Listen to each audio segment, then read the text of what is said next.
Ora viva, muito boa noite e seja bem-vindo ao FTV Debate. Hoje, quarta-feira, 14 de maio de 2025. Caro telespectador, entramos à sua tela sem pedir licença para lhe proporcionar o melhor de debate contigo e também com os nossos painelistas aqui nos estúdios, que já passo a apresentar. Muito boa noite, Dr. Muxanga, seja bem-vindo ao FTV Debate. Muito obrigado, boa noite a si, boa noite aos colegas do painel, boa noite ao povo moçambicano, a todos aqueles que nos assistem, incluindo os internautas. Podemos avançar para o ponto prévio, se houver? Muito obrigado. Bom, eu tenho aqui duas questões prévias. A minha primeira questão prévia é a empresa de segurança SS, cuja sede está no Benfica, no mesmo quarteirão onde está o Tribunal do Distrito de Cambuquara. Consta-me que esta empresa, há mais de 7 anos, eu consegui confirmar pelos extratos, desconta e não canaliza os descontos que faz aos trabalhadores. Isto é uma desgraça. É vergonha, senhor diretor-geral do INSS, senhor inspetor-geral de trabalho. Conseguem cobrar dinheiro nos distritos e na localidade e não conseguem cobrar no Benfica. Se calhar porque não tem ajudas de custa para irem ao Benfica. Isto não pode continuar assim. Senhora Ministra do Trabalho, 7 anos significa que no mandato da atual Presidente da Assembleia da República, no mandato da Vitória Diogo e no atual mandato, esta empresa está a fazer e desfazer. Onde é que estamos? Espero sinceramente que estejam a ouvir e que haja algo em relação a esta empresa. A segunda questão está ligada às linhas aéreas de Moçambique, onde se diz que, diferentemente do passado, as linhas aéreas de Moçambique não tinham maior interferência do governo e do IGEP. Nos últimos anos, há muita interferência, até com imposição de contratação de pessoal sem perfil para a empresa, apenas para dar vencimentos chorudos aos dirigentes do partido que governa e seus familiares.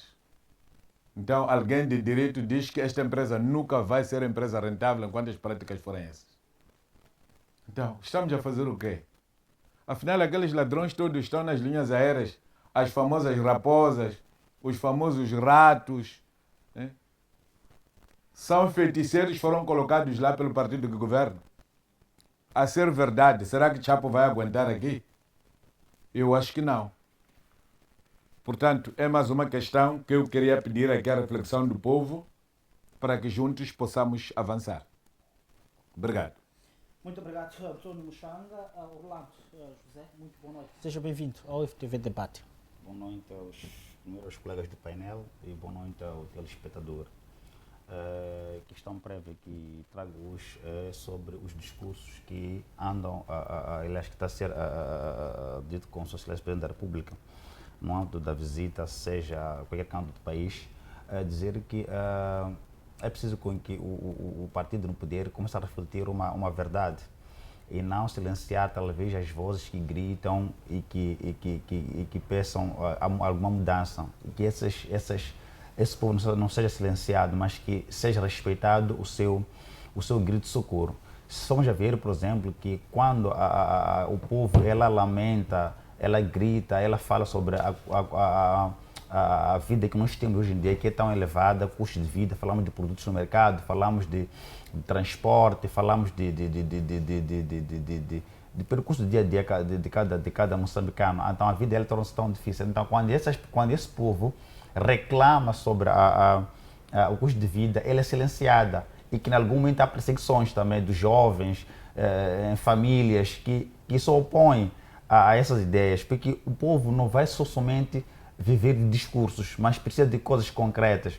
Este mesmo povo que hoje está a ser tolerante, este mesmo povo hoje que está a ser paciente, quando cansar dessa paciência, vai se rebelar contra o próprio regime. Então há que chamar a atenção ao partido no poder, ao seu Presidente da República, para que comece a dar valor a este descontentamento dos jovens e do povo moçambicano, porque a vida não está tão boa, as coisas não estão tão boas como estamos a pensar. Então precisamos de um regime, primeiro, que respeite a opinião contrária e que também possa relevar as ideias diferentes. Então, e outra coisa também nessa questão prévia é sobre o posicionamento vamos lá ver, por exemplo, estas coisas do Moçambique Concerto, né? E que em algum momento temos visto ali o Gabriel Júnior a mover massas, a falar sobre questões de ajuda para e tal. E há poucos dias fomos ver ele a comemorar os 100 dias do presidente Chapo. Quer dizer, é uma espécie de um programa que até agora já é comprovado que é uma espécie para manipular as mentes, deixar enganar a juventude de que ele faz alguma coisa. Se por acaso os 100 dias de governação de presidente Chapo estão positivos, ou o partido no poder está bem, por que ele mesmo vai incentivar, né, as pequenas mobilizações de contribuições de tanto dinheiro para ajudar as pessoas? Neste momento, já acabamos de descobrir que não, este dinheiro não se trata de contribuições, se trata de um dinheiro que sai do próprio partido no poder para manipular os jovens, entretendo-se e deixar de despertar com que as pessoas possam ter o que é uma vida aceite. Então, queremos que exortamos aqui o Gabriel Júnior para que pare com essa barbaridade de manipulação das mentes, do engano do povo e da juventude. Vimos agora, por tempo, na cidade de Quelimane, em que as pessoas foram lá concentradas para questões de entretenimento, mas ao contrário, veio ali a tocha. Quer dizer, ele manipulou o povo da Zambésia e aí trouxe a tocha, e ali houve aqueles debates que estão circulando nas redes sociais. Então temos que parar de manipular os jovens, temos que deixar com que a juventude tenha o seu próprio pensamento e que reclame que deve ser valorizado. Se vamos vamos recordar na altura, quando Nelson Mandela, né, lutou contra o apartheid não era só para o estrangeiro, é que dentro do próprio partido lá na África do Sul, tinha lá os sobre-regimes. O que já considero agora é que o Partido Frelimo agora está a montar sobre-regimes para manipular o seu próprio povo. Só já ver agora, esses jovens estão sendo instrumentalizados agora, sendo instruídos agora, né? O amanhã será eles mesmo a escravizar os próprios moçambicanos. Então, vamos deixar de amedrontar as pessoas, silenciar as pessoas, respeitar a opinião e dar valor à opinião. E levamos dessas opiniões para um Moçambique novo. Temos que construir um país novo, que é o diálogo respeitado, né? E que as coisas são valorizadas. Era isso que eu queria dizer nessa questão. Obrigado, Orlando José Alves Mulungu. Saudação a Xisupa, deputado Pangai, o professor Pangai, o deputado Muxanga, e também aqui ao ilustre Orlando, e em especial a quem nos acompanha a partir de casa. Estamos cá para discutir em torno daquilo que são os fenómenos políticos, sociais e económicos a nível nacional. Muito obrigado. Algum ponto breve? Não, hoje não. Exato. Muito obrigado, caro telespectador. Assim, aguardamos também ao professor Pangaia, enquanto está-se a criar condições técnicas para recebermos aqui nos nossos estúdios, para trazermos aquilo que é o ponto prévio do professor Pangaia. Mas, quanto a isso, nós vamos avançar com o nosso debate e ainda vou começar mesmo com Alves Mulungu, sobre essa questão de hoje. Vamos tratar temas que falam da questão da eleição do CTA. Vamos falar a questão também do governo que aprova o novo decreto de carreiras para a remuneração na função pública. Vamos falar do aumento do preço do pão em meio à redução de gramas, ou melhor, da quantidade de peso deste pão. E, se o tempo nos sobrar, vamos falar da questão de Moçambique, que é tido como o terceiro país, ou melhor, está em terceiro lugar no quanto de índice das pessoas que vivem de HIV e SIDA. Para já eu vou convidar Alves Mulungu, olhando para aquilo que já discutimos aqui sobre a Associação, a Confederação das Associações de Atividades Econômicas, CTA, em meio a esta eleição que ficou marcada para hoje, e até este momento ainda não temos uma conclusão certeira sobre o que está a acontecer.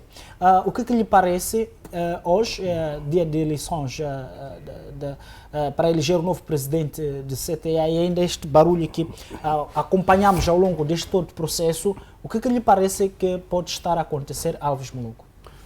Bem, numa primeira fase, aparentemente, estamos perante a um conflito entre a autoridade judicial e a autonomia institucional, ou seja, há aqui um desrespeito por parte da instituição CTA aquilo que são as decisões do tribunal.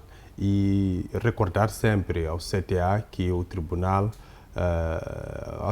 as suas decisões são de caráter obrigatório, ou seja, devem ser cumpridas, não devem ser muitas das vezes tratadas como o CTA está o fazendo, porque isso traduz-se em questões muito simples, que de facto é a questão do CTA estar assaltado por gangsters e estarem de facto a demonstrar que não tem moral nenhuma para poder estar naquela instituição e principalmente para dirigir uma eleição a nível interno da própria instituição com alguma transparência. Porque se formos a pegar ao fundo essa exclusão e depois, na última da hora, parece que tivemos também uma espécie de documentos falsificados quando da submissão da candidatura da senhora Assunção, a esposa de Salim Abdullah. Isto tudo demonstra que a CTA pretende que o Linneu seja o único candidato nessas eleições e que eles já o declararam vitorioso e que só estão a preparar de facto o pódio para ele poder lá se refastelar e dar continuidade àquilo que não existe. Quando digo que não existe é que não reflete aquilo que são as instituições que fazem parte desta agremiação, ou seja, que usam desta agremiação como sendo ela um instrumento que os representa a nível nacional. Então, isto demonstra, em outra parte, que a própria Frelimo não consegue, de facto, controlar os seus membros. Há alguns membros que não estão a agir para que a própria imagem do partido ela tenha ou ganhe uma certa relevância na sociedade. O objetivo é continuar a sujar a imagem do próprio partido. Mas isto não é só a questão do membro estar a agir assim, está também em paralelo com aquilo que é a atitude do próprio partido, porque o partido tem aqui a chance de aparecer, a se pronunciar e, se calhar, a condenar estes atos que temos assistido advindos do CTA. É uma situação de se lamentar, porque o tribunal é um órgão de soberania e negando aquilo que são as indicações do órgão de soberania como tribunal, e até aqui ainda não tivemos nenhuma eleição. Praticamente toda manhã a sala estava vazia onde devia ocorrer essa eleição. Significa que é um desrespeito às pessoas que principalmente olham isto como sendo algo que pode trazer algum tipo de resultado diferente e satisfatório para aquilo que são as prossecuções empresariais deles, mas também é um desrespeito à decisão do próprio tribunal. Então é preciso que haja aqui uma outra forma de lidar com isto. Eu acho que o tribunal deve, se calhar, ser mais coercitivo para com o CTA e não, de facto, mandando sempre decisões em formato de documentos, porque parece que a CTA tem problemas de interpretação. Eu acho que o tribunal deve pegar o CTA e colocar lá uma equipe que possa, de facto, gerir essa questão das eleições até o tribunal conseguir verificar que, se calhar, há condições de CTA ser dirigido por alguma pessoa, porque neste momento parece que não está em condições. As pessoas todas que estão lá não têm capacidade moral, técnica e nem profissional para poder decidir algo dentro da própria instituição, tendo em conta aquilo que é o seu posicionamento, o seu comportamento e também aquilo que eles têm feito para inviabilizar o processo todo, que já está sendo arrastado desde fevereiro ou março.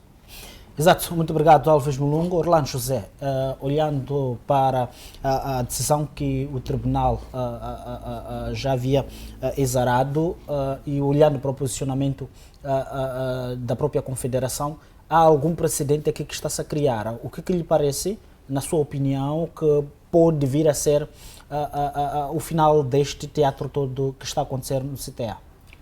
Muito obrigado. É o seguinte, sobre a questão das eleições no CTA, Eu acho que é um assunto propositado para primeiro nos entreter, porque se no mínimo existisse o respeito primeiro pelas instituições com que elas fazem parte da agremiação, no mínimo esse respeito às pessoas que são responsáveis por garantir a integridade, né? A integridade da própria CTA. Creio que desde o princípio este candidato teria um aceite, no mínimo para ele concorrer às eleições. Houve vários pretextos, né? E que por sua vez ele, por se sentir-se injustiçado, teve que recorrer ao tribunal, onde foi remeter a lá a questão da prudência cautelar. Houve uma decisão e que não foi cumprida. Quer dizer, estamos a ver a questão de uma insubordinação clara de que quem tem poder é o CTA em relação aos tribunais. Se formos a ver, estas questões também de governação em regiões também computam como problema. Qual é o problema que se levanta aqui? É que agora estamos com o centro e a ideia aqui é que todos os lugares chaves devem ser o centro a comandar. Esse teatro tudo que está a acontecer no CTA, não é o acaso, é propositado, é algo bem desenhado e que no final haverá outro argumento. Agora estamos aqui sentados a debater sobre esse assunto. Há pessoas que estão a tentar escrever para nos fazer de palhaço nas nossas abordagens, tanto dentro e fora. Não, mas na verdade é o assunto que é propositado. Se por acaso o Álvaro Massinho não concorre e a esta candidata também tem documentos falsos, carimbos falsos, quem vai ficar é o Ilineu de onde? É da Beira. Então logo é uma coisa orquestrada e que tem que vir à tona. Tá? Então, e o mais grave ainda é a desobediência de uma decisão judicial, em que o próprio tribunal, apesar dessa desobediência, estão 3 vezes, ele não está a se pronunciar. Não está aqui a demonstrar o seu poder judiciário. Significa que em Moçambique já não existe essa porção de poder. Se existisse, na verdade, este tribunal teria tomado medidas há bastante tempo para que este candidato, né, possa ser incorporado a concorrer às eleições. Mas não é o que acontece. Há umas ordens aqui superiores e visíveis que impossibilitam, né, ou que colocam em causa que o tribunal possa tomar a sua decisão. Se o tribunal saiu a se pronunciar, há uma comissão, né, que foi criada e que esta comissão será responsável a aceitar a candidatura e permitir com que este candidato possa concorrer. E no final nós estamos a ver essa comissão. Quem são essas pessoas que o tribunal indicou para que este candidato possa concorrer? Nós estamos a ver. Houve um teatro de informações, nós ficamos dessa espera e agora, né, houve esta de que aceita simplesmente uma recepção, ainda haverá uma análise de que ele pode concorrer ou não. Afinal, o que a decisão do tribunal disse? É que ele tem que concorrer. E depois de concorrer, aí sim, e eles vão controlar o pleito até o final. Mas não está acontecendo. Então, significa que estamos num país em que a questão das decisões dos tribunais tem vistas, há quem deve cumprir, há quem deve cumprir, e há quem decide sobre o tribunal. Neste momento, CTA torna-se superior mais que os próprios tribunais, porque para a decisão deste teatro que estamos a interter só para, enquanto no fundo, eles sabem quem deve estar lá. Muito obrigado. Exato. António Muxanga, faço-lhe a mesma questão. Muito obrigado. Bom, eu tenho, graças a Deus, este jornal que deixa claro que CTA está a lançar a tutorial de desobediência judicial.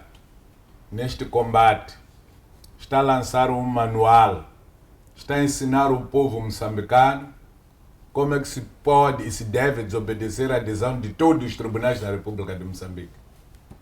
E este abuso não começa aqui.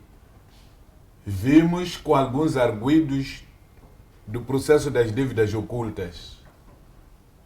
E não houve nada, incluindo alguns advogados das dívidas ocultas, não houve nada. Então, se o jogo é este, por que nós temos que continuar até a dar valor aos magistrados judiciais? Se os magistrados judiciais podem tomar decisões, podem ser desobedecidas. E quem deve obrigar que se cumpra com as decisões judiciais é o Ministério Público. Quem está a dar falta aqui, neste preciso momento, é o Ministério Público. Porque em cada sessão de cada tribunal está lá um procurador que representa a parte legal. O que é que está a dizer o representante do Ministério Público na 5ª sessão do Tribunal Judicial do Tribunal de Campo? O que é que está a dizer a procuradora-chefe do Distrito de Campo? O que é que está a dizer o procurador-chefe da cidade de Maputo? O que é que está a dizer o próprio procurador-geral, recentemente nomeado pelo presidente Chap? Então aqui fica claro que a nossa procuradoria é forte para uns, é fraca para os outros. Aliás, nós estamos recordados daquele episódio de pisotear camisetas do MDM em Umine, cujo processo até hoje não fechou, mas pessoas que só levaram camiseta e limparam cara foram condenados em Vilanculos. Quer dizer, na mesma Procuradoria Provincial, há quem arromba armazém de um partido, rouba camisetas, vai pisotear e queima em sede de campanha e diz que ele está a fazer aquilo porque é do grupo, sei lá o que. E os outros estão a ser julgados, pegou camiseta e limpou suor a dançar. Onde é que nós estamos mesmo? Valerá a pena nós continuarmos com o sistema judicial que nós temos? Ou deveríamos aproveitar agora, com esta questão da revisão constitucional, e encontrar uma maneira de acabar com esses tribunais? Porque se os tribunais não podem fazer nada, não podem continuar. Nós temos que encontrar outra maneira de nos fazer representar. A outra questão, um pouco caricata, é esta da denúncia que vem de Guijá, em Donga, onde a associação que se diz que suporta a candidatura feminina tem um carimbo de forma quase de círculo e aparecer um carimbo forjado de forma retangular e depois um reconhecimento notarial onde não fica claro qual é o notário que reconheceu as tais assinaturas. Eu penso que, no mínimo, o notário que reconhece tem de aparecer em letras garrafais e o carimbo oficial desse notário. Está claro aqui que esta candidatura, apoiada pela família Abdullah, é uma candidatura polêmica. Aliás, eu já dizia que era preciso chamar a atenção à família Abdullah para que, se calhar, o pouco que conseguiram, sem termos descoberto como é que conseguiram, não saia à superfície. Agora a fruta amadureceu e caiu de maduro. Tudo está a ficar claro. E começamos a desconfiar tudo o que esta família apresenta, incluindo as reclamações do passado. Porque há uma máxima que está no livro Meu Companheiro, da segunda classe colonial, que diz que aquele que mente uma vez, ainda que diga a verdade, todos dizem que está a mentir. Portanto, a família Abdullah precisa de se refazer depois deste escândalo aqui. E a Comissão Eleitoral da CTA precisa atender esta denúncia. Os órgãos de justiça, Procuradoria-Geral, os tribunais, precisam de nos explicar a verdade sobre esta questão. Para além de que devem demonstrar vontade em parar com excessos e abusos que esta turma dos órgãos sociais da CTA estão-nos a dar gratuitamente. Eu esperava que até esta hora, 14 horas, já tivesse-se tomado a decisão de adiar essas eleições, mas com toda a Comissão Eleitoral presa, esses senhores já deviam estar agora na cadeia, na penitenciária e não na esquadra, porque não deviam ser detidos, porque há motivos para eles serem presos. Estão a tentar votar. Votar o quê? Votar uma decisão judicial? Então, se esses associados também querem se meter nisso, que todos os associados presentes na sala que estão a favor desta decisão sejam detidos. Aquela é uma associação de delinquentes, por tendência. Então, nós não podemos assumir que a República de Moçambique tem uma associação de patrões quando temos uma associação de delinquentes, por tendência. E da maneira como estão a fazer. Este flagrante é excessivo e exagerado. Espero, sinceramente, ver o tribunal, ver a procuradoria agir de forma exemplar, porque o nosso povo aprende rápido. O que o CTA está a ensinar, mais dias, menos dias, veremos jovens a praticar em cumprimento desta aula que o CTA deu ao povo moçambicano de forma gratuita, através dos seus comunicados e suas conferências de imprensa, na televisão, na rádio, nos jornais, nas redes sociais. Exato, muito obrigado, Antônio Mushanga. Saudações, Marcelino Pangaia. Seja bem-vindo a este espaço. Aproveito já ir direto à questão. Estamos aqui a tentar perceber o que está a acontecer na Confederação das Associações Econômicas hoje, que é o dia das eleições, e mais um dado veio à tona, que é a candidatura de Maria de Assunção, que ainda aparece indício de estarem documentos falsificados, que ainda estão a colocar, obviamente vão dar mais vantagem ao Lineu Candeiro como o candidato para o único candidato para a CTA. Na sua análise, o que podemos concluir? Podemos concluir que está a acontecer aquilo que nos habituou este país nos processos eleitorais. Todos eles passam por essa forma de ser e estar, se for a ver desde da primeira legislatura, das primeiras eleições até agora as sétimas, todas elas redundaram-se nesse processo de denúncias de fraudes, inclusivamente situações de disputa de quem deve concorrer, com não deve, alguns candidatos excluídos. É exatamente aquilo que está a acontecer no CTA. Lembra-se que dentro muitos outros candidatos, ao longo dessas 7 eleições que decorreram, alguns candidatos foram injustamente retirados da corrida e foram aqueles que, por algum motivo, conseguiram assim estar. E é isso que CTA está a poder imitar. Essa questão de respeito das decisões dos tribunais igualmente ocorre em todos os nossos processos eleitorais. Nós vimos de outra vez na Matola, em que houve alguma decisão de juiz e que o que foi feito foi outra história nas eleições. Acho que, se não me engano, foram as eleições autárquicas nesse caso. Não há aqui instituições aqui no país que respeitam as decisões do tribunal. Aliás, os que devem respeitar são aqueles que, porventura, não estejam ligados ao sistema. Esses sim respeitam.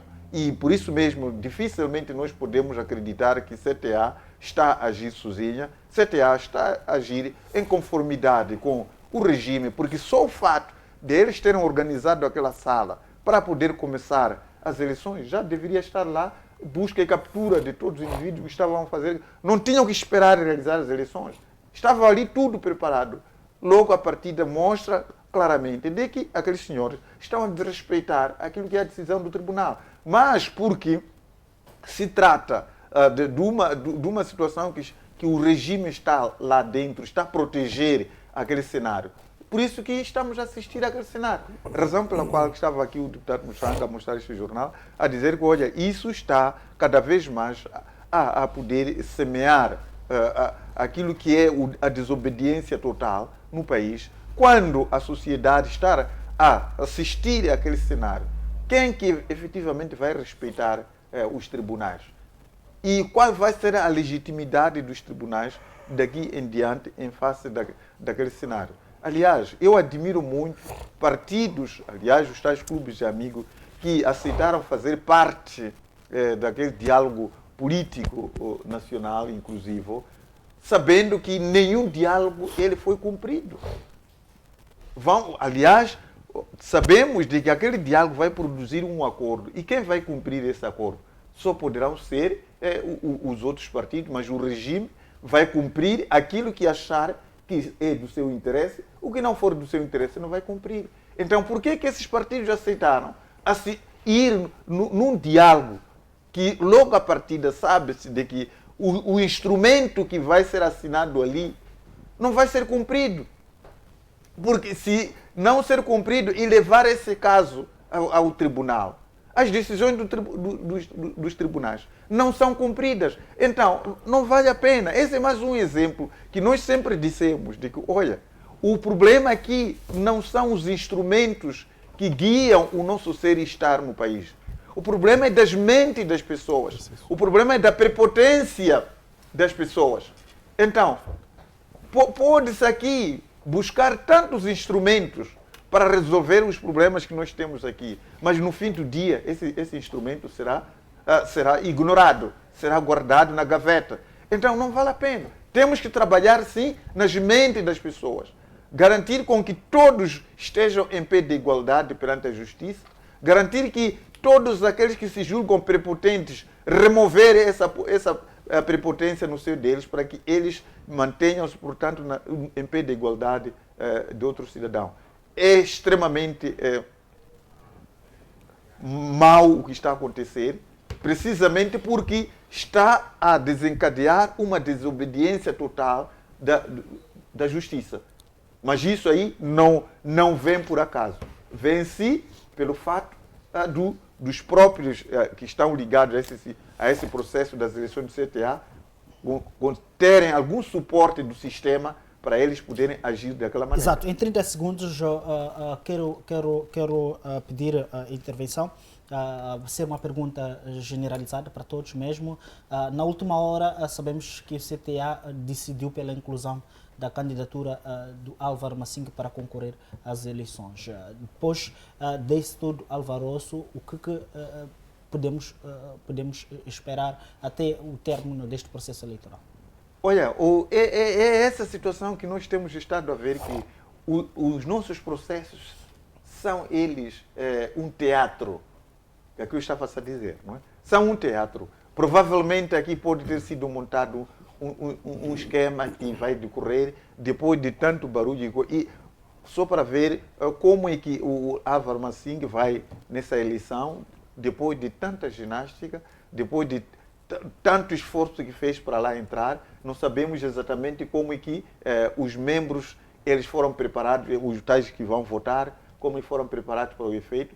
Oxalá que possa poder ocorrer uma eleição justa, transparente e por forma que saia efetivamente o candidato que é preferido pelo CTA. Mas não deixou de haver aqui uma mancha, que afinal de contas todo o processo foi assistido pelos mídias e o cidadão assistiu pelos mídias, respeitaram a data de realização dessas eleições, que deveria ser no dia 8, que decidido pelo tribunal, e o CTA ignorou isso, marcou para hoje, marcou para outro dia, que é hoje neste caso, para além de todas as outras situações que eles inclusivamente foram chamados para serem ouvidos no tribunal e de repente disseram que por motivo de força maior não vamos estar lá. Quer dizer, não deixou de haver aqui uma mancha, um precedente para que o cidadão ele possa ter má imagem por parte da nossa justiça. E, pelo sim, pelo não, CTA devia ser penalizado. Exato, muito obrigado.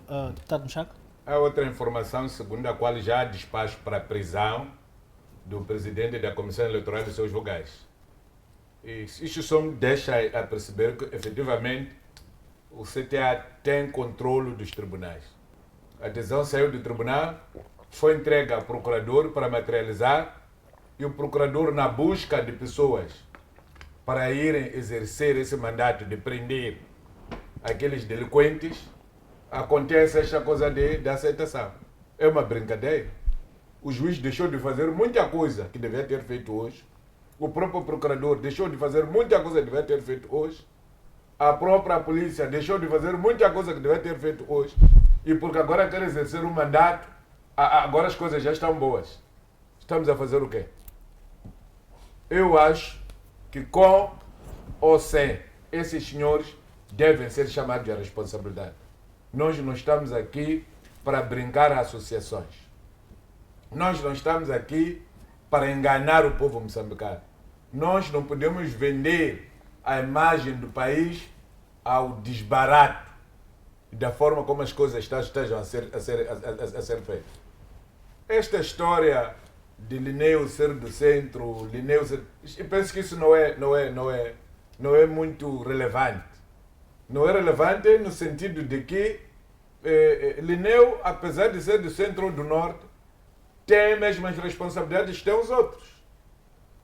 A questão aqui de fundo, a candidatura feminina da família Abdullah é suportada por documentos falsificados. O que é feito desta senhora, desta candidata e das pessoas que falsificaram os documentos? Portanto, o assunto não fecha. Como é que a Comissão Eleitoral aceitou documentos falsos para suportar uma candidatura? O que é que aconteceu para as coisas saírem da forma como estão a sair? Portanto, concordo com o Dr. Pangaia, independentemente do que esteja a fazer, há espaço para esses senhores pararem na cela e da cela deverão ir ao julgamento no dia 23. Exato. Mais alguma intervenção para passarmos para o próximo tema? Sim, é o seguinte, com o despacho de instrução para a detenção dos desobedientes, né, é preciso com que, apesar da inclusão do candidato à corrida eleitoral do CTA, né, não deixa de se materializar a adesão de recolha desses indivíduos, porque afinal de contas eles foram prevaricadores de decisões, eles desobedeceram ao tribunal, né, por 3 vezes desobedeceram, então há que se cumprir a decisão de juiz, de instrução, né, ou do Ministério Público a recolha desses indivíduos. Após a recolha desses indivíduos, haverá uma comissão que foi dita, por exemplo, pelo tribunal, que vai acompanhar o pleito, né? Então, aí, se não se cumprir esta decisão do tribunal, né, de recolha desses indivíduos de mandato, aliás, significa que, o que estava a dizer aqui o Dr. Mushanga, o CTA é o controle, né, dos tribunais, né, porque nenhum cidadão moçambicano tem a prerrogativa ou a legitimidade de desobedecer qualquer que seja a decisão do tribunal.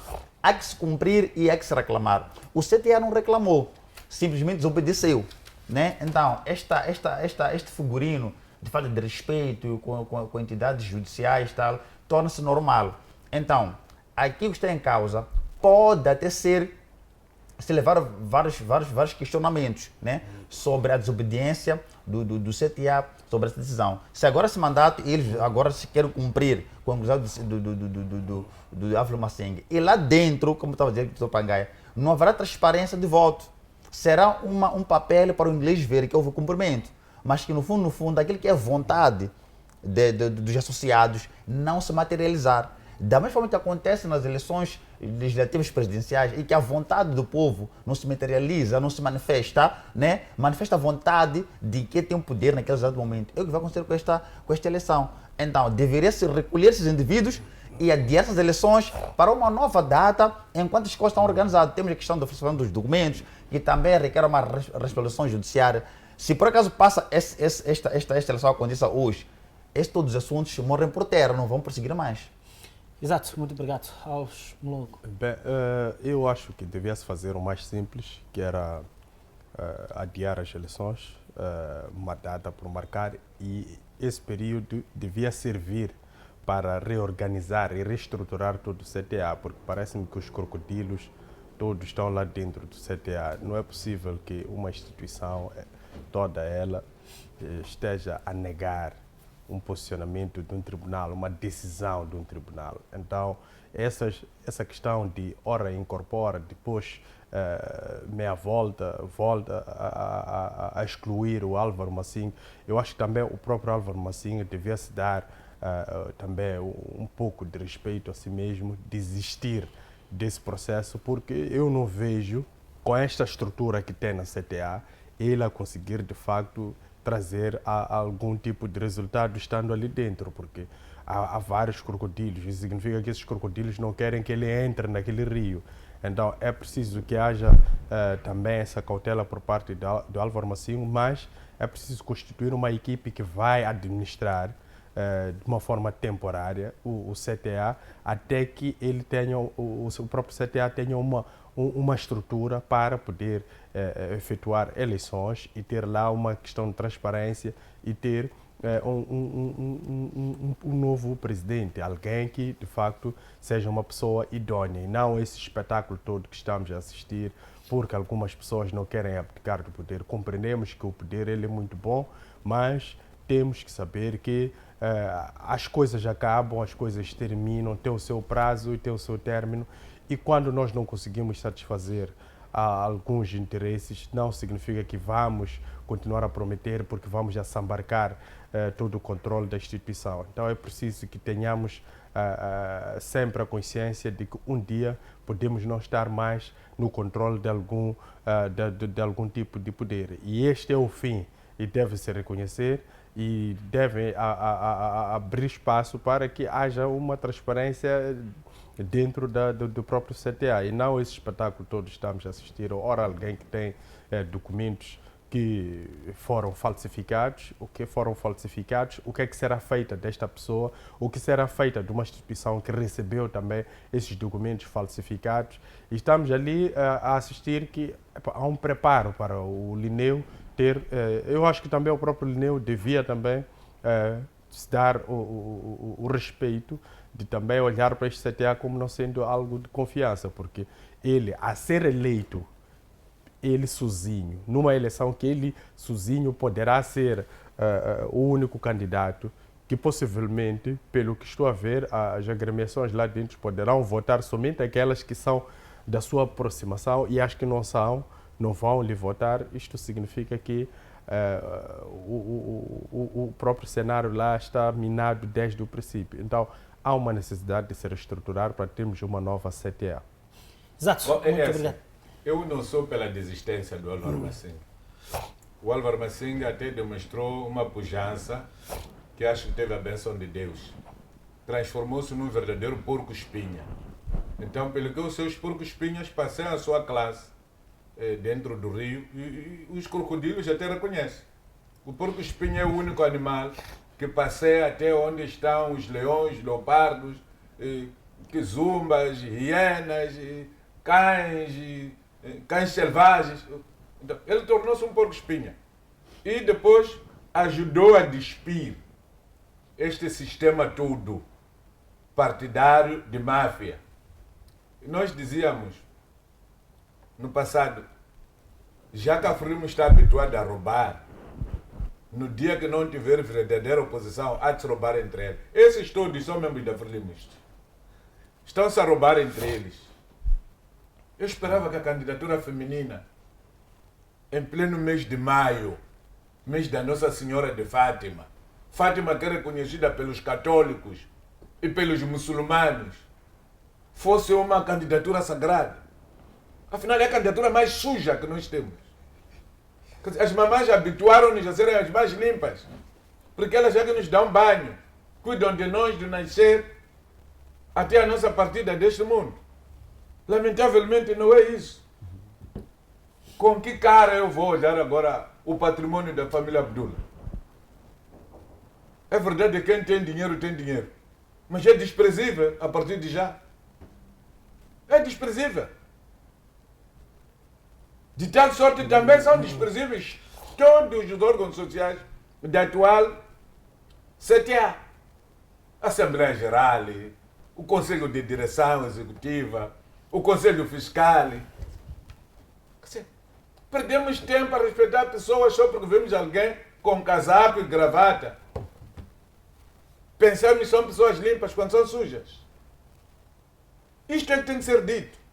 Isto é que tem que ser ensinado aos jovens, que é para não seguir esses maus exemplos. Exato, muito obrigado, caros painelistas, pelas contribuições.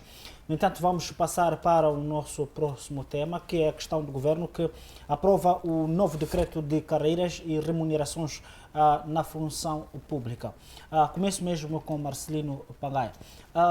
Aquilo que aconteceu com a semelhança da tabela salarial única que criou e gerou expectativa no seio dos funcionários públicos e depois terminou no que terminou. Vamos olhar para este novo decreto como uma esperança de todos aqueles problemas ou o que lhe vem em mente? Qual é a sua opinião relativamente a este decreto de governo? Bem, tendo em conta que eu particularmente ainda não li o tal decreto, apenas foi anunciado e foi aprovado com vista a poder resolver algumas queixas, maioritariamente de alguns setores. Esperemos que efetivamente esse decreto venha a resolver tal problema. Mas o que nos habituaram esses senhores é procurar resolver um problema e poder cavar o outro. Então, de todas as formas, desta vez vamos dar parabéns ao Inocêncio Impissa pelo fato de ter trazido um assunto relevante na função pública que, de alguma forma, ela condiciona a qualidade de vida da sociedade moçambicana, tendo em conta que é funcionário público que realiza as ações de todos os planos que o governo ele pretende que seja realizado ao nível da população. Então, ao procurar resolver os problemas que apoquentam o funcionário público, já é um aspecto positivo. O único receio neste momento é não poder conseguir ir de encontro com as preocupações dos funcionários, particularmente no setor de educação, nas instituições do ensino superior, onde a falha ela é bastante notória. Já dissemos aqui que temos lá professores catedráticos, professores doutores que estão a receber menos comparativamente a um licenciado que está a trabalhar nos gabinetes. E muito mais ainda comparativamente aos funcionários que estão nos ministérios. Então, nas instituições de ensino superior, é uma situação dramática que está lá a decorrer. Vimos igualmente na questão dos funcionários, a maior parte dos funcionários ligados ao Ministério das Finanças. Há de ver lá que quase a maioria, de repente, passaram para a classe de especialista sem se perceber exatamente de que maneira que aquilo aconteceu. Então, era importante que pudesse também rever. Só que quando começar a rever esse cenário, obviamente vai aparecer aquela situação que Felipe Jacinto Nunes dizia, de olha, nós procuramos resolver o barulho com barulho. E esperemos que esse governo também encontre mecanismos que resolvam o barulho uma vez por todas, não para criar um outro barulho. Efetivamente, temos muitas outras situações na função pública que provavelmente não passam apenas por esse decreto, passa também pela lavagem cerebral de muitos dirigentes na função pública que criam a situação de injustiça, desigualdade entre os próprios funcionários. Nós temos aqui a denunciar os banquetes que têm estado a ocorrer na função pública, que é um desperdício de dinheiro público, não é? Que dia após dia as reuniões não param nas instituições e é sempre o mesmo grupo que tem tais banquetes, enquanto os outros, também na mesma instituição, assistem a esses senhores a terem esses banquetes quase todos os dias. E isso é uma questão que está a criar desmotivação, porque todos são funcionários, estão a trabalhar para a mesma causa. Independentemente da atividade que cada um faz, então deveria haver essa igualdade. Esperemos que Inocêncio Impissa possa criar condições de poder resolver tais injustiças que estão a decorrer. Outra questão aqui é o próprio custo, né? Tendo em conta que as autarquias, elas, de alguma forma, dependem do Ministério da Administração Estatal, apesar de haver eleições, deveria-se criar condições para ver o que está a acontecer com os funcionários das autarquias.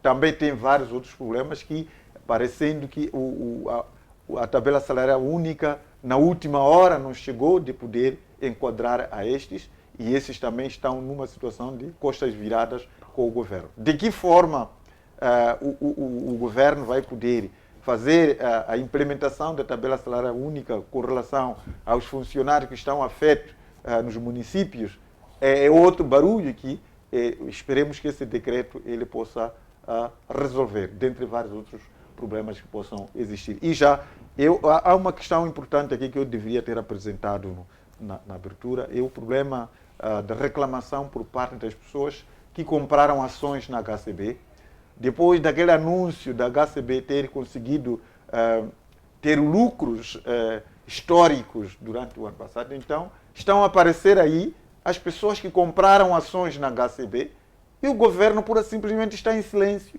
Não diz nada sobre aqueles senhores.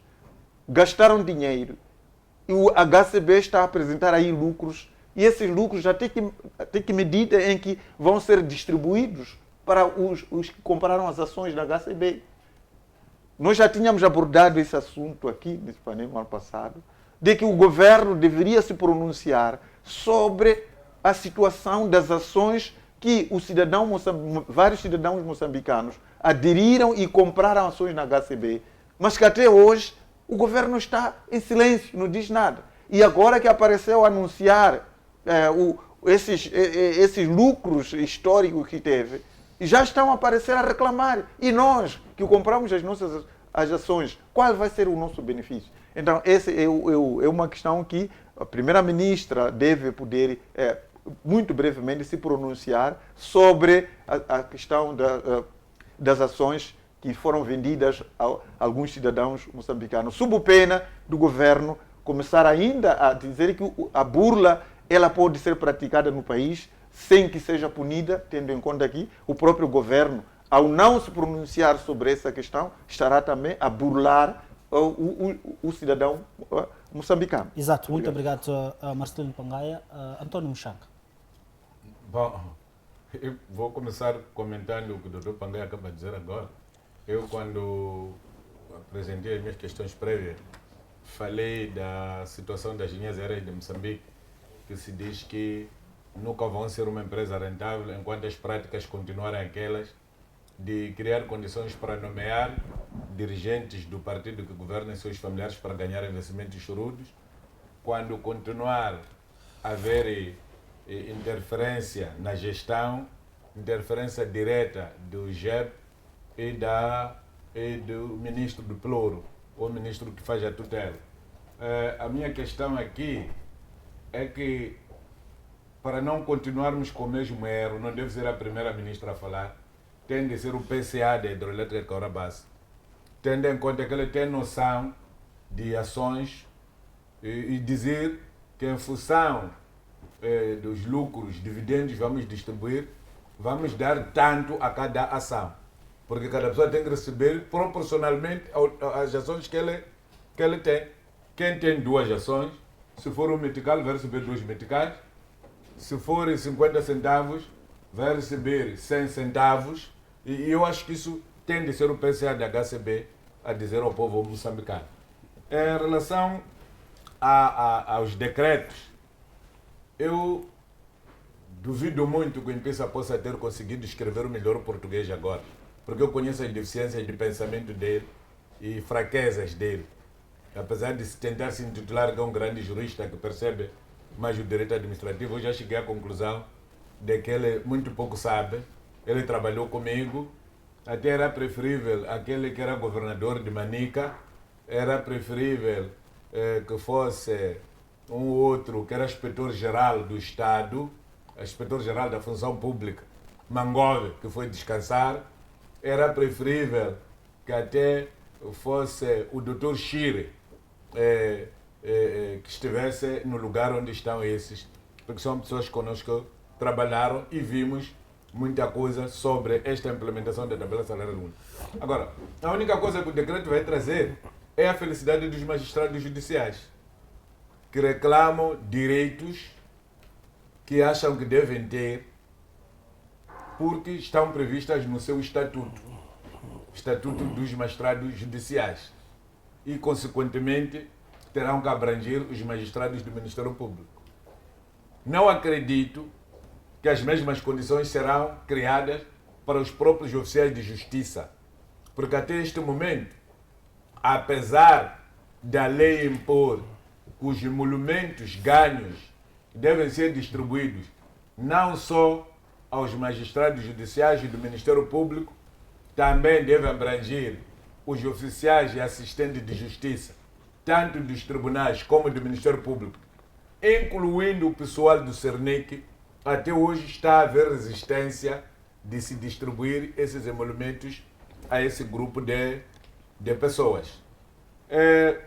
Também eu recordo-me que há decretos mais baratos e gratuitos, que podiam ter sido os primeiros a serem corrigidos, os decretos da governação descentralizada provincial, que até violam de forma flagrante a Constituição da República, tiram competências do governador provincial e vão dar ao secretário de Estado na província.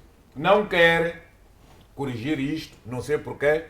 Esta foi a grande bandeira que o presidente Chapo sempre levantou, que quando chegaram ao governo, porque ele, quando era governador, reclamava isto. Há uma história muito triste que aconteceu com o governo. que me recordo que foi tratado no jardim da Presidência da República, em que um presidente da Assembleia Provincial diz: mas por que eu vou receber pouco do que o presidente da Assembleia? Se eu é que fiscalizo. E o presidente da República, depois de uma cavaqueira, diz: olha, Mariano, vai lá sentar com os presidentes da Assembleia ali e digam qual é a proposta. O Mariano trouxe a proposta: vamos pagar a eles iguais. Isto está a acontecer. O que ganha o presidente da Assembleia da Provincial é a mesma coisa que ganhou o governador. Mas no passado não era assim. E a questão aqui que se levanta é: por que o presidente da Assembleia Provincial tem de ganhar a mesma coisa que ganha o governador, se o membro da Assembleia Provincial não ganha a mesma coisa que ganha o membro do governo da província? Começa aqui o problema. Criou-se mais um problema. Também temos outra questão do secretário do Estado, que tem que ganhar o que ganha o governador. Por que o secretário do Estado tem que ganhar o que ganha o governador? Qual é o raciocínio disso? E ninguém consegue explicar. Então temos muitos problemas que acho que estes decretos não vão conseguir resolver pela velocidade e a forma como as coisas foram resolvidas. Acredito que se o governo quisesse tratar coisas mais sérias, teria estado em Maputo, onde tem milhões de assessores, do que fugir para Manica para ir fazer uma reunião para tomar uma decisão desta natureza. Eu já propus aqui neste programa que não é forçoso que o presidente reúna às terças-feiras. O Conselho de Ministros pode reunir qualquer dia. Pode reunir sábado, até pode reunir domingo, pode reunir à noite. Aliás, até encontro com Venâncio, que todo o povo esperava, foi feito à noite. Por que o Conselho de Ministros, pessoas escoltadas todas elas, não podem fazer reunião à noite e tomar as melhores decisões? Eu esperava, sinceramente, que o Presidente da República tivesse tido tempo de encontrar alguém como inspetor do Estado, que já deveria ter sido nomeado, e eu propus aqui que devia ser o Oscar Monteiro, antes que estragassem tudo para o tal inspetor do Estado chegar a apanhar muita confusão. O que posso dizer é que esta promessa do decreto há de ser igual a isto aqui. Estas dívidas dos filhos dos mais famosos e dos mais importantes da República de Moçambique, aqueles que decidiram quem devia governar, quem não devia governar, quem devia ir à Assembleia da República, quem não devia ir, quem devia estar na Assembleia Municipal, quem não devia ir, incluindo quem devia ir à Assembleia Provincial e quem não devia ir. Também pode-se complementar a esta notícia aqui, deste senhor que, apesar de ser meu conterrâneo, já entrou na lista dos mafiosos, porque está a dizer aqui que estão em silêncio por orientação do governo para evitar criar convulsões em relação ao aumento do preço do pão. Entretanto, o pão foi aumentado e o pão está agora a um preço que não se imagina e não tem o mesmo peso. E isto vai criar problemas entre o povo e as padarias. E depois que não venham dizer que não foram avisados. Nós estamos cheios neste país de pessoas que, quando acordam, só pensam em aldrabar os outros. Eu penso que se alguém já não está em condições de se afirmar no mundo empresarial, é melhor sair. Stoniani não aguentou com os transportes agora devido aos boladeiros. Fechou a empresa dele, morreu contente. TSL não aguentou, faliu contente. Gebusa não aguentou com seus barcos da Mavimbi, fez o que fez. E muitos tantos outros estão a alugar licenças aos chineses. Até quando chegarmos à conclusão de que os chineses não podem alugar licenças, eles terão encaixado algum. Portanto, se os moçambicanos não estão em condições de dirigir o setor dos transportes, de dirigir a produção do pão no país, vamos dar quem pode. Vamos parar de fazer brincadeiras de mau gosto. Brincar com a vida do nosso povo. Porque isto vai criar efetivamente convulsões sociais muito sérias que ninguém vai controlar. Olhando exatamente para este ponto de aumento do preço do pão em meio à redução de gramas e olhando para a questão de, podemos considerar assim, equilíbrio salarial ou resolução do problema de remunerações, o que António Muxanga pode nos trazer para elucidar melhor este fenômeno? O Estado está a cometer um crime. Onde é que está a expansão? Este senhor de Hemopão tem que ser chamado a esclarecer o que é que está a acontecer. Eu acho que, se for necessário, é preciso fechar todas as padarias que não conseguem dar pão a bom preço. É preferível nós acabarmos o mês a comermos mandioca sem pão do que esses excessos que os senhores das padarias estão-nos a fazer. Estes estão aqui nas cidades, onde não precisam de fazer muita quilometragem para ir buscar farinha. Estão a praticar isto. Imagine quem tem padaria em Gaza, em Nhambane, que tem de carregar, pagar o gasóleo, o preço que está a pagar, e pagar portagens para ir fazer pão lá. Como é que vai garantir que o povo moçambicano tenha pão a bom preço? Quer dizer, estão a criar condições para levar numa padaria em Cabemba-Ueliwa, porque eles estão sentados aqui onde tem intervenção rápida. Eu já vi uma vergonha em Chinavane. O homem da padaria ser questionado, eles lhe prometeram que vão destruir a padaria, porque estava a vender o pão mais caro. Então, estes senhores que nos digam, são os tais esses que estão a manter esta CTA de vergonha que nós temos. É tempo de deixarmos que seja empresário quem tem condições de ser empresário. Aquele que não tem condições, que é um Muxanga qualquer, que fica empregado, ainda que custe ser carregador de saco, estará a ganhar o seu pão à custa de carregar sacos. Exato, muito obrigado. Essa questão de preços, acho que virou moda das instituições poder burlar as pessoas. Eu assisti ali no prédio Fonte Azul, estão a vender as fichas que dizem sobre o registro de instituições legais. Uma ficha que é tirada a cópia e apenas coloca o carimbo a vender por 100 meticais.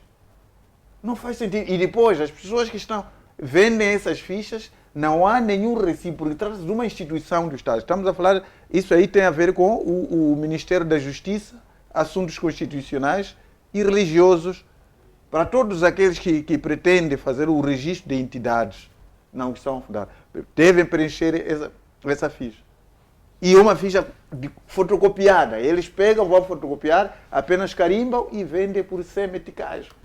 E, para além disso, sem que tenham o recibo. Como é que essa instituição consegue controlar os valores entrados naquela instituição? Será que aqueles valores estão a entrar para o Ministério ou estão a entrar para o bolso dessas pessoas? Porque não existe nenhum controle disto. Então, essa razão agora, estamos a ver, o indivíduo vai comprar, aumenta o preço do pão. Para além de aumentar, reduzem o peso. O que está a acontecer com isso? E está-se a fazer isso perante instituições que estão ligadas ao controle disso. Recentemente tiraram aquela senhora que em algum momento mostrou o trabalho, que criou situações até de demonstrar várias situações que estavam a acontecer. De um momento para outro, aquela senhora foi tirada de que maneira e não sabemos qual é a linha vermelha que ela terá pisado. Então, essa situação tem que ser controlada, devia ser controlada por essas instituições ligadas, portanto, à defesa do consumidor. Desculpa, assim. Aquela senhora tinha que sair. E um exemplo concreto que eu vou dar. Aquela avenida é Vladimir Lenin, que passa da escola de condução da polícia. Escola de formação de polícia. Sim, Vladimir Lenin. É Vladimir Lenin. Depois da escola de formação da polícia, naquele mesmo prédio, na esquina, havia uma loja de venda de bebidas ali, alcoólicas. Ela encerrou aquela loja. Entretanto, deixou a outra loja estar na outra margem. E consta-me que aquela pessoa da outra loja é vizinha de um bairro onde ela costuma estar. Desconfia-se que aquela loja deve ser de um familiar dela. Fechou em nome de que aquela loja está próximo da escola. E a outra está próximo de onde? E eu perguntei a ela, se a questão é essa, por que estão a deixar aquele quiosque que está a funcionar no Jardim dos Professores vender bebidas alcoólicas? Porque aquela está a menos de 20 metros da Escola Secundária Josina Machado, que é a escola mais antiga que anda ali. Por que estão a deixar o Hotel Cardoso vender bebida? Se o Hotel Cardoso está a menos de 100 metros da mesma escola, por que estão a deixar o restaurante Cristal vender bebidas alcoólicas se está a menos de 35 metros do Instituto Industrial, antiga Escola Comercial, Instituto Comercial, antiga Escola, atual Instituto Comercial de Maputo? Porque essa senhora é muito problemática também. Há semelhança desta confusão aqui. Como é que pessoas aparecem a dizer que vão pagar se o tribunal não consegue os localizar? No lugar de andarem nos jornais, dizerem que vão pagar, vão se entregar, vão se apresentar. Porque esses são tidos como fugitivos. Ou que cada pai ou cada mãe receba a notificação do seu filho. Lá no meu bairro, no mínimo, quando alguém não é encontrado, a notificação é deixada com o chefe do quarteirão. Que se entrega a notificação à mãe deste senhor aqui que está no Conselho Constitucional. Para a mãe receber e entregar ao filho.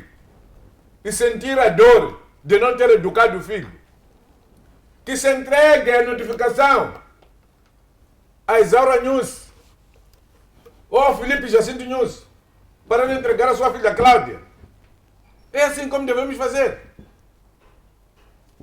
Exato, muito obrigado. Então, só para poder dizer, é mesmo nesse sentido. Tínhamos que passar para este minuto, lado só já para 30 terminar. segundos. Era preciso que se visse essa situação do pão. E o pão, o preço do pão, quer dizer, praticamente a sociedade depende desse produto.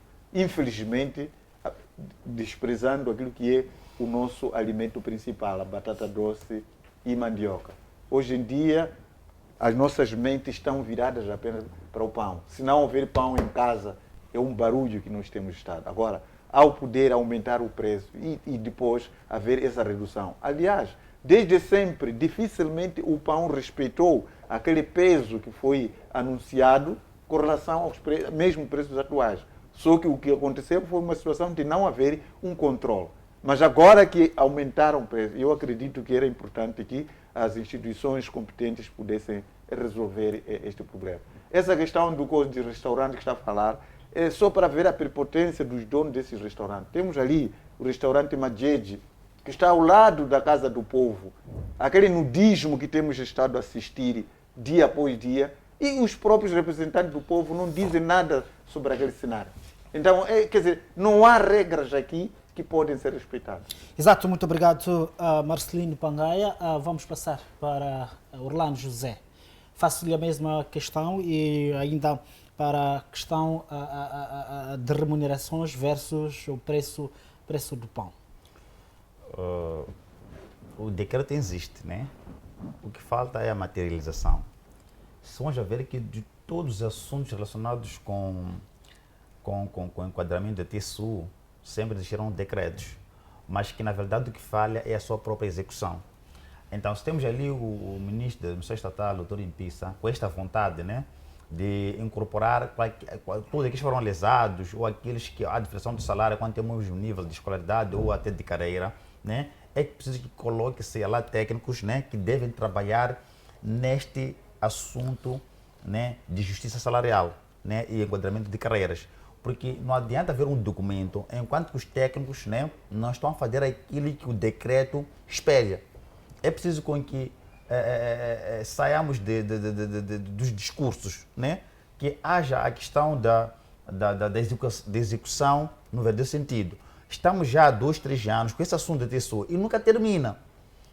É que a TSU não obedece regras, né? Só existe documento, não obedece regras. E não só a questão de carreiras profissionais. Se vamos ver nos ministérios, há pessoas que não são licenciados, mas ganham como licenciados. Há pessoas que não são especialistas, mas ganham como especialistas. Há pessoas que no cheiro da faculdade não tem, mas ganham como licenciado de 10ª classe, é auxiliar de limpeza, ali. Quer dizer, é muita confusão dentro das instituições. Então, é preciso que haja um grupo de fiscalização a todos os ministérios e pedir salários, folha de salários, quem ganha o quê e qual é o nível, os cadastros a nível dos recursos humanos, lá é preciso pedir.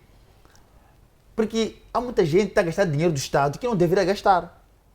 Há pessoas que estão relaxadas, que não têm os beneficiários estão relaxados, nem escola vão, nem nada vão, mas diz que só se paga o salário até o N1 que fez licenciatura. Mas temos muitos ministérios que não estão a pagar consoante os níveis. Pagou porque o dia que pode chegou lá. Se vamos já ver nas Forças de Defesa e Segurança, por causa das patentes, né, ter lá patente superior, mas isso não é licenciado. Simplesmente houve coisas de patente superior, mas ganha o mesmo dinheiro que nem a pessoa que for para a escola. Por quê?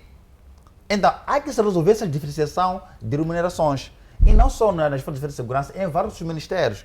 Então, o decreto tem que resolver questão, por exemplo, os que foram fazer FAPA, da administração pública, por exemplo, não estão a ganhar este dinheiro. Foram cortados aqui subsídio de 30%, 15%, 5%, 30%.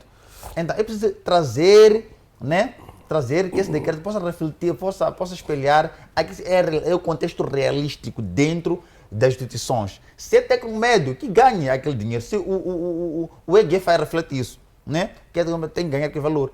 Então, é preciso com que todos eles sejam incorporados, não basta dizer lá o decreto, mas precisa ir no terreno e verificar. Porque o grande problema que existe neste TCU é que eles discutem lá a nível do Conselho de Ministros e quando ele desce a nível das instituições, eles não conseguem cumprir o que está materializado dentro do decreto.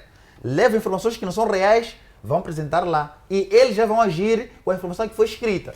Mas é preciso que haja um grupo de fiscalização de cada ministério que vai ao campo, ao terreno, ir pegar as informações, fazer o jus ali, para depois trazer à tona as realidades. Mas não é que acontece, porque não sabemos. Essa maçada já não é necessária, porque a folha salarial do Estado é elaborada por mesma agência, que é a CIDECIF. É pegar a folha do CIDECIF, ir verificar os enquadramentos, chamar a contabilidade pública. Se não tem casa, eu posso dar emprestado da minha sala na Matola Rio e mesas da minha casa e dar chá ao pessoal do CIDECIF, da contabilidade pública, fazer os enquadramentos necessários. Sim. O que está a acontecer é que o próprio ministro que escreve este decreto tem pessoas por proteger, razão pela qual algumas pessoas nem ocupam cargo de direção e chefia, mas estão com vencimentos astronómicos. Esta questão de cargos de direção, chefia e confiança. O que é confiança? O senhor é casado. A esposa que você tem conhecia. Pessoa de confiança é sua mãe. Você deve ter casado com sua mãe, eu deve ter casado com minha mãe. Porque é a única mulher que nós conhecemos que nos nasceu, não nos fez mal. Deu-nos de comer e deu-nos banho. É a mulher quando eu estava doente, levou-me para apanhar vacina, para não exibir. Mas nós criamos confiança. Confiança cria-se. Você há pessoas que foram nomeadas. Eu vi uma história de alguém que foi nomeado primeiro-ministro. Desculpe. Foi buscar alguém para ser sua secretária. Não conseguiu fazer o mandato de primeiro-ministro. Saiu. Como ficou sem espaço, aquela senhora ficou desgraçada lá, porque o outro primeiro-ministro quando chegou disse que não lhe queria. Tentaram lhe trazer ao Conselho Municipal, o Conselho Municipal disse para você ficar pessoa qualquer. Todos os dias, quando eu ia ao Conselho Municipal, estava a murmurar essa senhora. As tais coisas, deixa eu dizer, vamos reduzir os cargos de nomeação, vamos deixar cargos de eleição. Porque os cargos de eleição ajudam-nos a resolver parte dos problemas que nós temos. Parte dos problemas que os dirigentes têm são problemas criados pelos senhores da sua confiança. Eu não sei o que o Presidente da República vai dizer se descobrir que Magala efetivamente está envolvido no escândalo de Jardim Azerais de Moçambique. Sendo Magala conseguir dele. Eu não sei o que o Presidente da República vai dizer se a Procuradoria ou o Gabinete de Combate à Corrupção chegar à conclusão de que efetivamente Machatini fez boradas com dinheiro da Covid. Porque pessoas suspeitas estão sob investigação não podem ter nomeação presidencial sob o risco de manchar o próprio presidente. Mas não querem ouvir. Se calhar porque quem roubou naquela região pode roubar melhor para mim também. Exato, muito obrigado, Antônio Muxanga. Volto consigo, Orlando José, para mais 30 segundos para terminar. Sempre que se faz essa triagem toda, porque não se justifica, na verdade, em Moçambique não falta de dinheiro para pagar salários, mas simplesmente há um abuso que existe. Há pessoas que ganham salários que não merecem para ganhar. Vamos lá, por exemplo, se no departamento tem um chefe lá, tem quantas secções lá e todo mundo recebe chefia, 25%, 25%, faz o quê? Qual é o dever do funcionário público, afinal de contas? E todo mundo agora, desde que entrou o TSU, houve uma manipulação que todo mundo quer ser chefe. Todo mundo é chefe lá. E nas folhas de salário vem lá chefe disso, chefe daquilo, chefe daquilo, chefe daquilo, chefe daquilo. E que na altura, antes disso aqui, era um técnico simples. e prestava bem serviços, mas agora não. Todo mundo tem nomeação de chefia lá, por causa do quê? E todo mundo quer ser chefe. E logo paga-se tanto e a produção é menos. Então é preciso que haja essa triagem, essa lavagem, essa fiscalização dita ali, tal, para acabar com essas histórias todas. Porque o salário para pagar funcionário público existe, mas há muita chefia ali. Cada um é chefe no seu lugar, cada um é chefe, é nomeado, nomeações, é chefe de alguma coisa. Outro é chefe, nunca não tem gabinete, é chefe, mas nunca tem gabinete. É chefe, está em casa, desde que foi nomeado, não disse para sentar, só vai servir, dá a volta, voltou, mas ganha como chefia. Afinal, o que a pessoa está a produzir para ter aquele ganho? É o problema, é o dilema que está a acontecer. O TSU não é o problema, a implementação, mas o problema é que lá dentro há muita sabotagem. A questão do pão, já dizia aqui o Dr. Mushanga, Dr. Pangai, esse é um assunto antigo. De todas as vezes que querem nos distrair, voltamos ao mesmo problema antigo. Qualidade do pão, peso do pão, tudo isso aqui é coisa antiga. Mas estamos a ver agora é que está-se a resgatar assunto de 15 anos atrás para hoje. Vamos interter, debatendo sobre o assunto do pão. Enquanto que o país tem assuntos reais para para focalizarmos nela e trazemos aqui um debate real para resolver os problemas. A qualidade do pão é que muito antes dessa governação estar aqui, mesmo tem estar ali, já debati sobre a qualidade do pão. Um pão que nem tem 30 gramas, está ali por aí 12 meticais. E depois, e este pão, nem uma pessoa é sacia este pão. E tem lá a família de 10 pessoas, ou 15 pessoas, 5 pessoas. Diário, quanto é que gasta a pessoa, a família? É muito dinheiro. Mas o Estado só simplesmente termina nos discursos, não vai ao terreno. As padarias não são fiscalizadas. As padarias não são fiscalizadas. Cada um produz o pão que dá para produzir e deixa no mercado. Exato. E nós estamos a consumir um pão que não é fiscalizado. Durante 24 horas, eu não conheço nenhuma padaria que alguém saiu de uma instituição tal para ir ver como que o pão é fabricado, como que o pão é colocado no mercado e como que esse pão aqui foi produzido, qual é a qualidade. Não existe. Aqui na cidade, aqui nós comemos lixo. Um pão sem qualidade. Mas temos pessoas que recebem dinheiro, às vezes vão fazer trabalho. Essa própria Anne, né, Enai, não faz só trabalho, está preocupado com bottle stores, preocupado com assuntos grandes, aquilo que é o básico para a saúde pública, não está preocupado. Porque deveria haver técnicos diariamente, entrar em cada padaria, são muitos ali, se distribuírem em padarias e ver esse pão como é que é produzido. Eu passei da cozinha da Ana, que está próximo do tribunal, há baratas lá, no gabinete daquela senhora. Sim, há ratos lá, no gabinete dela.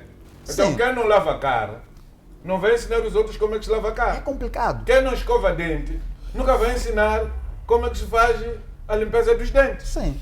Exato. Então, é preciso com que vá ao terreno, a fiscalização do pão tem que ser diário. Temos tantas padarias, ok? Quantos funcionários existem lá para regular essa questão de qualidade do consumo? Porque este é um direito fundamental que está a ser violado. As pessoas estão a ter problema de saúde hoje em dia, não sabem o que está a acontecer. E este pão, como é que é fabricado? É preciso que diariamente, em 24 horas, leva-se alguém lá, vai ver como foi produzido e tem lá balança. E trazer relatório diário. E se o pão for falhar, né, que autoriza o povo em si para conseguir exigir essa padaria. Por que não fez pão de qualidade? Enquanto não estamos a pagar esse pão. Mas não é o que acontece. Muito obrigado, Orlando José Alves Mulungo, mesmo para terminar. Faço-lhe a mesma questão. Bem, esse decreto é uma forma de, se calhar, o governo tentar reforçar a sua autoridade, mas percebe-se que, fora a reforçar a sua autoridade com este decreto, é preciso que a operacionalização disto tudo venha confirmar, porque muitas das vezes Moçambique adota certos instrumentos que, de facto, no papel são muito bonitos, mas depois falham na sua operacionalização. E os problemas ou as deficiências que, de facto, condicionam esta operacionalização é o que o colega esteve aqui a levantar: fiscalização. Por quê? Porque não há vontade para fiscalizar a efetividade destes decretos no cômputo público. É por isso que muitas das vezes arredondam em fracasso.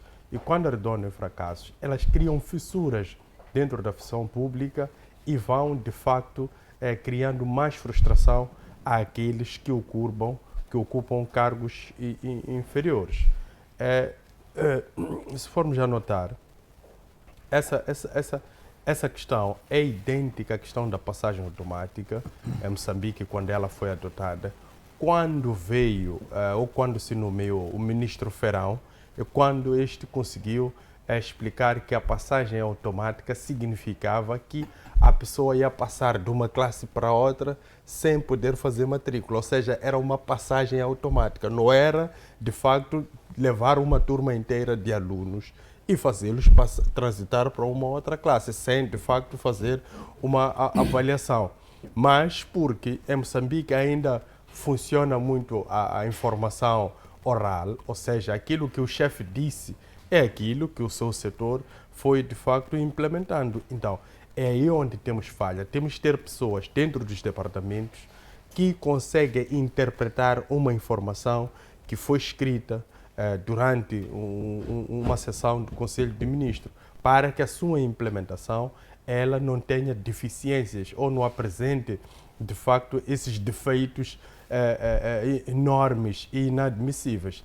Então, é preciso que este decreto ela tenha, de facto, aqui uma equipe que possa o monitorar, que se calhar, como levantou o deputado Mushanga, se tivéssemos este inspetor-geral do Estado, iria servir, de facto, de quem, através da sua equipe, pudesse, se calhar, garantir a efetividade de uma forma concisa deste tipo de decreto. Olhando para a questão do pão, é um roubo que estamos a assistir. O pão, em média, aquilo que se pede no mercado, devia ter 200 gramas.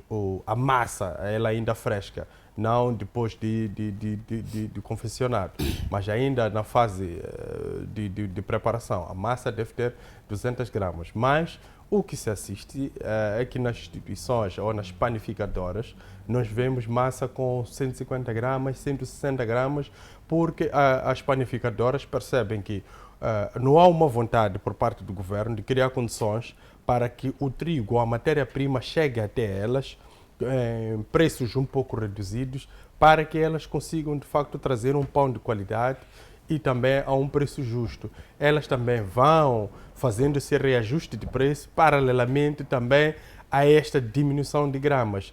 E isto traduz-se num roubo ao consumidor, que é o povo moçambicano. Então, é preciso que haja aqui também uma fiscalização.